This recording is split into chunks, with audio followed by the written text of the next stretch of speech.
Hello everyone, how are you today? I'm back in Elden Ring and this time, I actually have commentary. I didn't have it the first time around, so why don't we get started with Elden Ring? Like every Souls game, we have to select our starting class. I was debating if I wanted to play a different class this time around. However, with the two weapons I planned on using, I chose the Vagabond class for it had the attributes for the two weapons. I also like the kit that the Vagabond class starts with. The Golden Sea was my starting gift as it's the best gift to choose. I don't really bother with the grafted scion and entered the Cave of Knowledge. The Cave of Knowledge is basically the tutorial area of Elden Ring. At the end, we reach Rick, Soldier of God. He's just a normal enemy you see later. A few hammer strikes were enough to take him down and we reach Limgrave. I always love seeing this wonderful view of Limgrave. I talked to this NPC who tells me to defeat someone named Godric the Grafted. I did not want to bother the Tree Sentinel on his duties. It's not that I don't want to fight the Tree Sentinel early, it's just I don't even bother with him at all. There was a merchant here who sold a crafting kit for pretty cheap, and I headed off to the Gatefront Ruins. I met up with a woman who offered me an accord.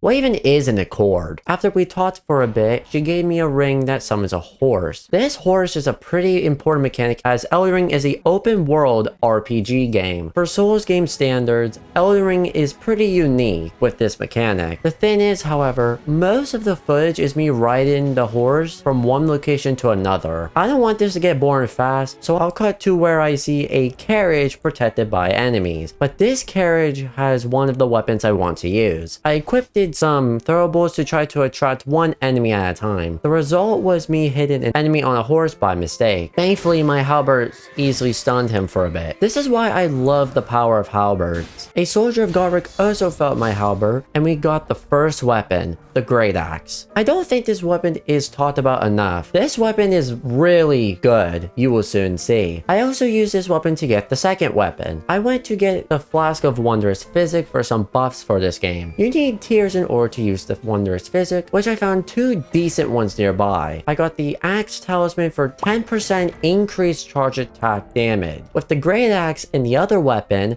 this is a great talisman. I went to Fort Height for a piece of the Dectus medallion. At the top, a knight wanted to duel me for the piece. I didn't expect Charge Forth to be good against this knight. I mostly ignored this Ash of War on this weapon, but it helped me get this piece of Dectus. I shortly made my way into the Weeping Peninsula afterward. This trip was very short as I only got the Golden Seed, map for the area, and the 3 sacred tears in the Weeping Peninsula. I decided to pay the Dragonbarrow a visit.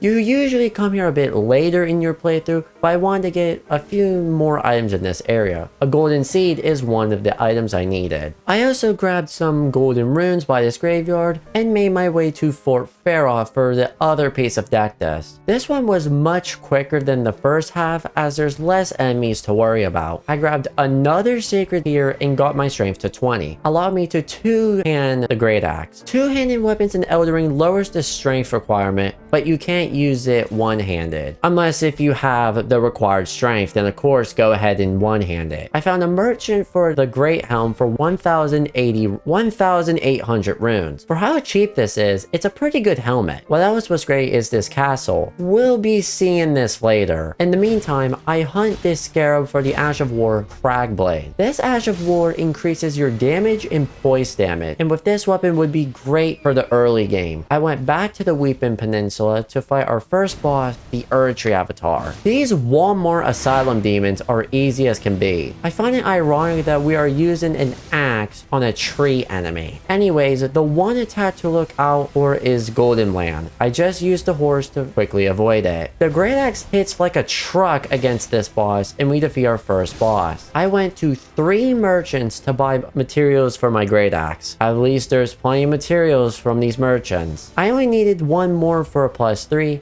and while at it, I helped Alexander the Great get unstuck from this hole. If you're enjoying the content so far, why not consider leaving a like and subscribing to the channel? Your support helps this video get pushed by the algorithm and it will benefit the channel a lot. I found the Green Turtle Talisman for later and upgrade my weapon to +4. I found myself fighting a Crucible Knight soon after. While not the toughest enemy, they can still be pretty difficult at times. The Crucible Knight is one enemy I have mixed opinions on. Not only do they take forever to stagger from a 13-pound, or however much it weighs, axe, but they have input read. Input read is basically where the enemy doesn't attack when you do an input. So for example, if you press the heal button, the enemy will throw a projectile. That's definitely not foreshadow. Many enemies in this game have this mechanic. If you are far enough, it may not impact you at all. After a while, I reached his second phase, which just adds some more moves. This tail move caught me off guard at times during this phase. He can even delay the tail move too. I was patient near the end of the fight, and the footage was acting up near the end of the fight as well. I have no clue why this is happening, but nevertheless,